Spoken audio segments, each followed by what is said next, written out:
다윗 이야기를 통해서 새로운 결단과 함께 위대한 삶의 여정을 출발하시기를 바랍니다. 땅에 해당되는 히브리어는 두 가지입니다. 에레츠와 아다마. 에레츠라고 하는 것은 하늘이나 바다처럼 그저 눈에 보이는 육지, 땅을 의미합니다. 그런데 아다마는 내가 경작하기에 따라서 달라지는 땅을 의미합니다. 하나님께서 땅을 창조하셨다고 할 때 그 땅은 에레츠입니다. 반면에 창세기 3장 5절에서 땅을 갈 사람이 없었으므로 들에는 초목이 아직 없었고 안개만 땅에서 올라와 온 지면을 적셨더라 할 때 땅은 아다마입니다. 나의 손길을 기다리면서 새 생명이 잉태되기를 간절히 기다리는 땅이 곧 아다마입니다. 내가 그 땅을 경작하려고 나설 때 하나님께서는 안개를 거두시고 햇빛과 비를 내리시고 드디어 나무들은 그 싹을 내기 시작합니다. 그렇게 내가 애를 쓰는 동안에 아무것도 없던 황무지는 아름다운 초원으로 바뀌고 꽃과 풍성한 열매를 맺으면서 사람들과 짐승들이 찾아와 논일기 시작합니다. 바로 하나님 아버지께서 우리 모두에게 원하시는 바가 그것입니다. 그런데 사람들은 자신이 받은 에레츠에만 관심을 둡니다. 금수저, 흙수저가 바로 그것입니다. 그러나 하나님은 그렇게 생각하지 않으십니다. 만약에 그렇게 생각하셨다면 우리 모두를 다 금수저로 만드셨을 것입니다. 이스라엘의 초대왕 사울은 최고의 에레츠를 받은 존재였습니다. 이스라엘 백성 중 최고의 외모와 신체를 받았습니다. 성경이 다음과 같이 증언합니다. 이스라엘 자손 중에 그보다 더 준수한 자가 없었고 키가 모든 백성보다 어깨 위만큼 더 컸더라. 그야말로 사울은 군계 일학이었습니다.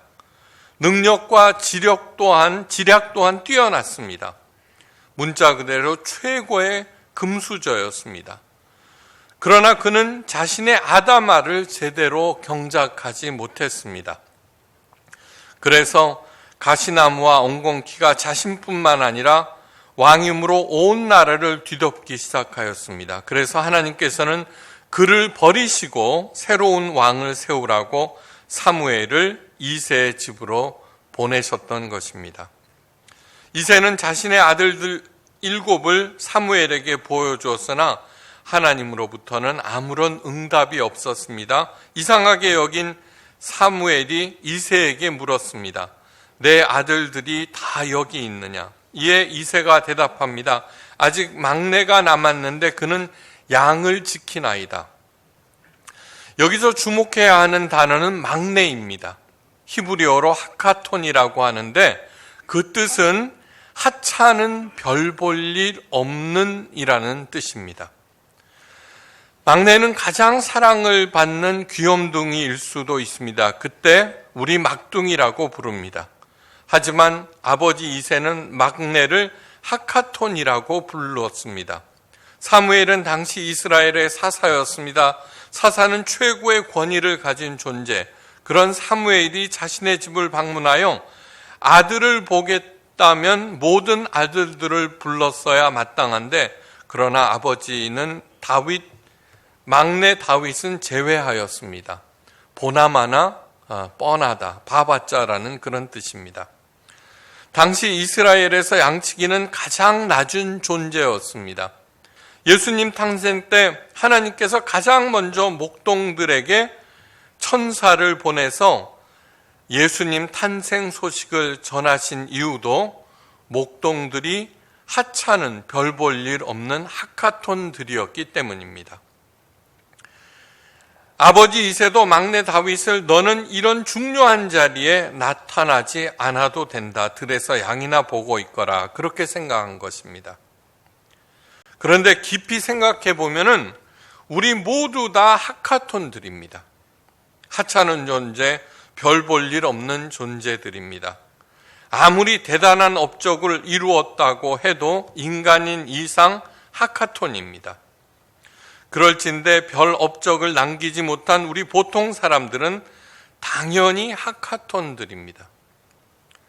중요한 것은 무엇이냐 하면은 하나님께서는 이 하카톤을 찾아오신다는 것입니다. 예수님도 그 누구보다도 낮은 하카톤으로 이 땅에 오셨습니다. 머리 둘 곳도 없이 세상을 떠돌아다니셨습니다. 예수님 스스로를 사람의 아들 인자라고 부르셨습니다. 이것은 기꺼이 하나님의 아들 예수님께서 하카톤이 되셨다는 뜻입니다. 아버지조차 인정하지 않았던 다윗은 그러나 예수님도 자신이 다윗의 자손이라 불리는 것을 당연히 여기실 정도로 위대한 존재가 되었습니다. 성경에서 가장 많은 지면을 할애한 인물이 바로 이 다윗입니다. 예수님의 생애가 사복음서에 기록된 것을 감안하면 다윗이 훨씬 더 깁니다. 하나님은 왜 그렇게 하셨을까요? 세상의 하카톤인 우리들도 다윗처럼 위대한 존재가 되기를 하나님께서 간절히 원하셨기 때문입니다. 하나님께서 인간들을 하나님의 형상대로 만드시고 매우 좋다고 기뻐하셨습니다. 좋다에 해당되는 토부는 아름답다, 완벽하다, 위대하다는 뜻입니다. 그러니까 우리 한 사람 한 사람은 하나님이 보시기에 아름다운 존재, 완벽한 존재, 위대한 존재입니다. 여기에는 두 가지 의미를 함축하고 있습니다. 첫째, 하나님께서는 보시기에는 누구나 다 가장 사랑스러운 존재라는 것과, 둘째는 하나님 아버지께서 누구나 아름답고 위대하게 될 수 있는 가능성과 잠재력을 그 안에 주셨다는 뜻입니다. 하나님께서는 다윗을 통하여서 아름답고 위대하게 될 수 있는 길을 가르치고 계십니다. 그래서 가장 긴 지문, 그에 대해서 자세하게 이야기하시는 것입니다. 예수님의 생애와 모든 가르침 또한 그 목적이 동일합니다. 하찮음에서, 하카톤에서 위대한 존재가 되라는 그러한 얘기입니다. 이제 다윗의 이야기 속으로 들어가서 어떻게 하찮음을 뛰어넘어서 위대함에 이르렀는가를 살펴봅니다. 먼저 알아야 할 것이 있습니다. 첫째, 다윗의 그 긴 생애 가운데 하나님의 기적은 단 한 번도 없었다는 것입니다. 단 한 번도 없었습니다. 예. 그러므로 우리들 마음속에서 하나님의 기적을 기다리는 그런 것들을 지우시기 바랍니다. 둘째로, 다윗은 결코 도덕적이지 않았습니다. 밧세바 사건이 가장 결정적인 증거입니다. 그 사건에는 그 어떤 범죄보다도 악한 일들로 가득합니다. 자신의 충신 우리아의 아내를 탐한 것을 필두로 그의 아내와 간음하고 그 죄악을 은폐하기 위해서 충성스러운 부하 우리아를 죽인 일은 결코 용서받지 못할 일입니다. 더욱이 그 모든 일들을 하나님으로부터 부여받은 왕권을 남용하고 오용했다는 점입니다. 그리고 또한 다윗은 살기 위해서였지만 거짓말도 꽤 자주 하였습니다. 먼저 실로에 있던 성막을 찾아가서 제사장 아히멜렉을 속이고 오직 제사장들만이 먹을 수 있는 진설병을 먹습니다. 그리고 골리앗의 칼도 얻습니다. 이 일로 아히멜렉, 대제사장 아히멜렉과 보조 제사장 85명이 사울 왕에 의해서 살육을 당합니다. 다윗에게도 일정한 책임이 있습니다. 또한 목숨을 부지하기 위해서 적국 블레셋의 하기스 왕에게 거짓으로 충성을 맹세하고 계속해서 그를 속였습니다. 그럼에도 불구하고 하나님께서는 다윗을 보호하시고 인도하셨습니다. 공급하셨습니다. 왜 그러셨을까?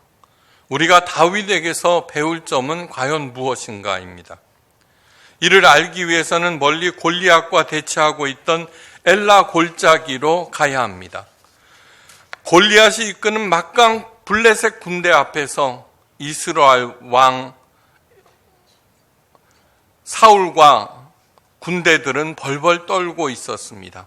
기고만장한 골리앗은 이스라엘 군대를 조롱하였으나 아무도 선뜻 나서지 않았습니다. 그때 소년 다윗이 나섭니다. 사울왕은 다윗에게 자신의 갑옷과 투구와 칼을 주었으나 다윗은 거추장스럽다면서 거절합니다. 그리고는 다윗은 엘라 골짜기 시냇가로 내려가서 무릎을 꿇고 매끄러운 돌 5개를 골라냅니다. 기고만장한 골리앗과 블레셋 군대, 두려워서 벌벌 떨며 몸을 꽁꽁 숨긴 사울 왕과 이스라엘 군대, 그 한가운데 양치기 하비캅 다윗이 있습니다. 다윗은 그 절체절명의 상황에서 전혀 아랑곳하지 않았습니다. 그의 내리 속에는 오직 하나님만 계셨기 때문입니다. 사람들은 엄청난 인생살이에서 살아남기 위해서 고심하고 준비하고 또 애를 씁니다. 가장 먼저 주변 상황을 살핍니다. 불리하면 불안해합니다. 머뭇거립니다. 다음으로 스펙을 쌓습니다. 사울왕의 갑옷과 투구와 무기는 최고의 스펙을 상징합니다. 그럼에도 불구하고 이기기 어렵습니다. 그 이유는 무엇이냐 하면은 다윗이 가지고 있었던 2가지가 없었기 때문입니다. 다윗은 골리앗과 맞서기 전에 다만 2가지만을 가졌습니다. 하나는 자신이 가장 잘할 수 있는 특기, 돌팔매질입니다. 네. 우리들은 내가 가장 잘하는 것이 무엇인지, 사람들은 평생 걸쳐서도 그것을 모르는 사람들이 너무 많습니다. 하나님께서 주신 특기, 너는 이것을 하면서 세상에 나가서 다른 사람들께 봉사하고 너도 풍성하게 먹고 살라고 주신 천성이 바로 그것입니다. 그런데 언제나 눈앞에 있는 돈만 쫓아다니다가 자기 자신이 가장 잘할 수 있는 것이 무엇인지 전혀 알지 못하고 평생 그 뒤만 쫓다가 죽습니다. 내가 가장 잘할 수 있는 특기, 돌팔매질. 또 다른 하나는 하나님에 대한 철저한 믿음입니다. 다윗이 말합니다. 여호와께서 나를 사자의 발톱과 곰의 발톱에서 건져냈은즉 나를 이 블레셋 사람의 손에서도 건져내시리이다. 정말 엄청난 믿음의 확신입니다. 그 수많은 군대 사이에 소년 양치기 소년 하나가 섰는데 그 마음에는 조금의 두려움도 없었습니다. 바로 이 믿음 때문입니다. 이 2가지로 무장한 다윗은 엘라 골짜기의 수많은 군사들 가운데 유일하게 그 마음이 평온하였습니다. 그리고는 다윗은 어마무시한 골리앗에게로 당당하게 나섭니다. 그리고 외칩니다. 너는 칼과 창과 단창으로 내게 나아거니와 나는 만군의 여호와의 이름 곧 네가 모욕하는 이스라엘 군대의 하나님의 이름으로 내게 나아가노라. 그리고는 돌팔매질로 골리앗을 무너뜨려 버립니다. 상황은 끝납니다. 우리들은 하나님께서 내게 주신 것이 없다고 한탄을 합니다. 절대로 그렇지 않습니다.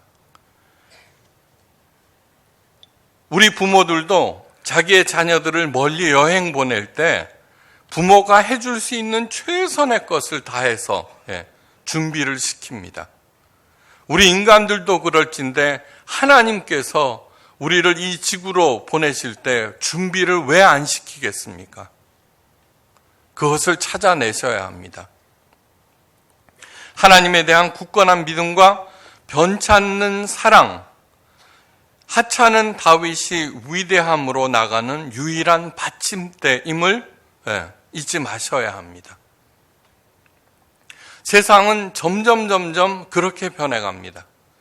지금 경제가 어려운 것이 아니라 하나님께서 원하는 시대로 전환되는 과정이기 때문입니다. 점점 자기가 가장 잘할 수 있는 그것을 발휘해야만 살 수 있는 시대로 바뀌어 나가는데, 우리들은 여전히 과거에 대처했던 그 성공의 방법을 따라서 하니까 이 새로운 시대를 맞설 수가 없는 것입니다.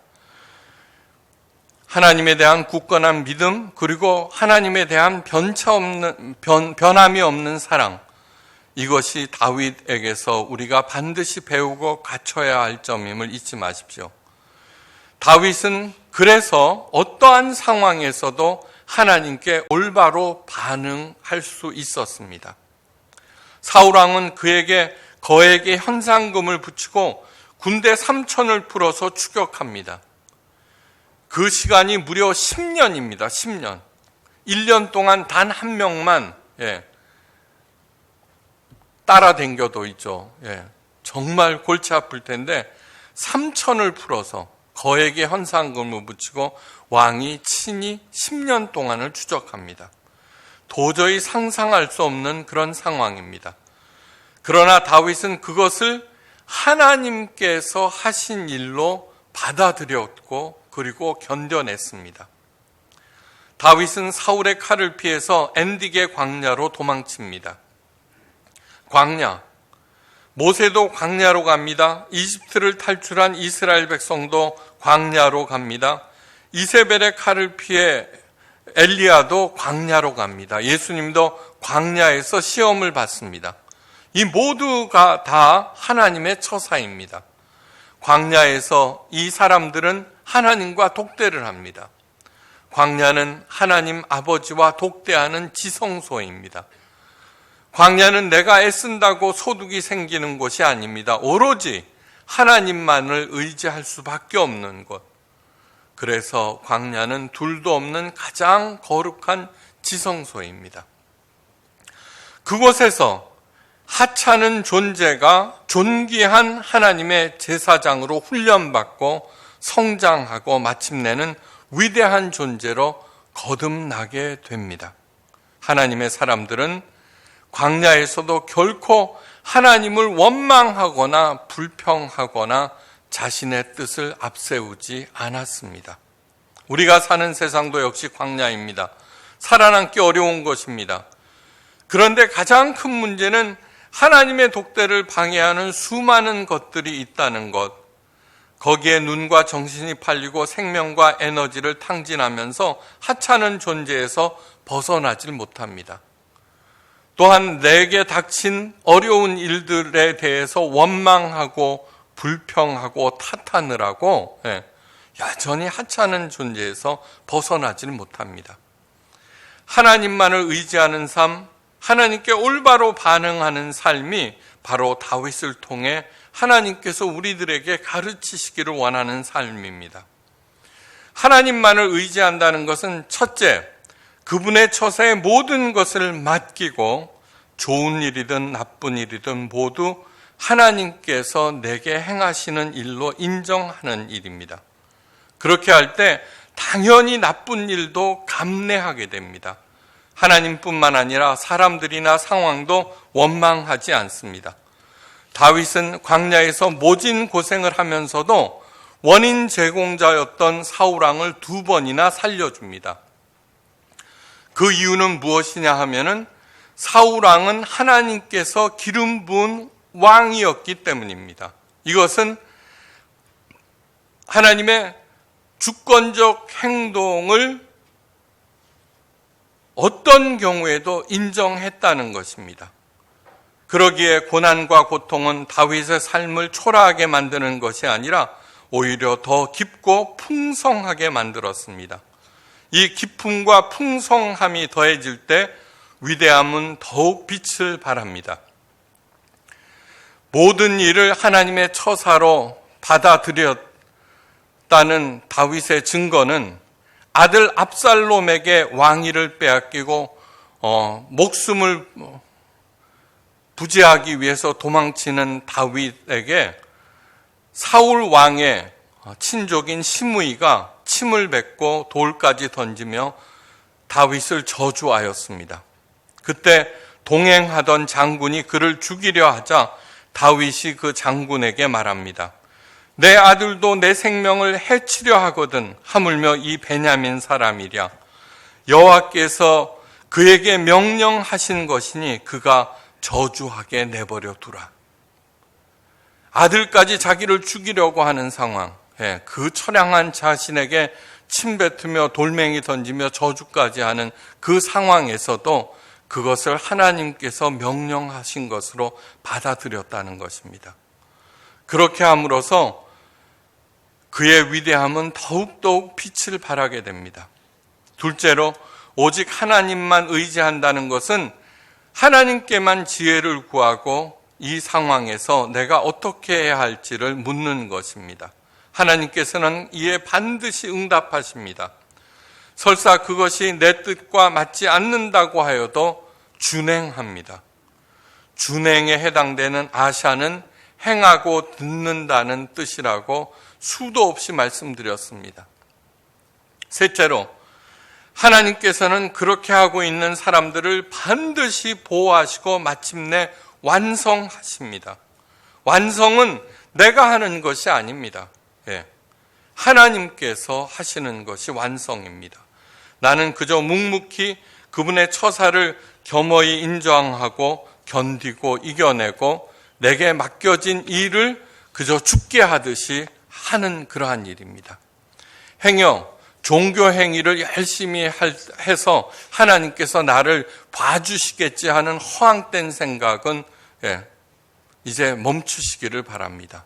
그저 묵묵하게 자기에게 주어진 일, 그것이 아무리 하찮은 일, 보잘것없는 일이라고 할지라도 죽게 하듯 행할 때 나는 반드시 그 일에서 벗어나서 위대한 존재가 됩니다. 그래서 사도 바울이 말합니다. 큰 집에는 금그릇과 은그릇뿐만 아니라 나무그릇과 질그릇도 있어 귀하게 쓰는 것도 있고 천하게 쓰는 것도 있나니 그러므로 누구든지 이런 것에서 자기를 깨끗하게 하면 귀히 쓰는 그릇이 되어 거룩하고 주인의 쓰심에 합당하며 모든 선한 일에 준비함이 되리라.